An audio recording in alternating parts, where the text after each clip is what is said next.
Dues qüestions, la prohibició dels telèfons mòbils a les aules i la lliure elecció de llengua. En aquest darrer punt s'ha avançat poc. Només ha transcendit que l'elecció es fa en el moment de l'escolarització dels infants. Pel que fa als mòbils, Educació anuncia un pla per frenar l'addicció a les pantalles. Descarta que els docents puguin accedir als telèfons dels estudiants i proposa més formació per a les famílies.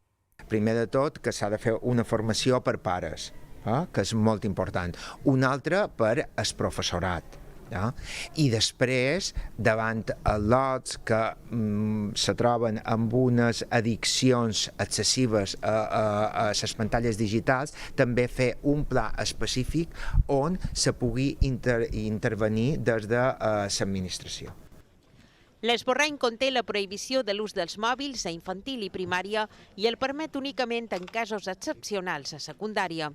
Alguns sindicats, però, demanen mesures més contundents. No només s'ha de limitar, sinó que s'ha de prohibir.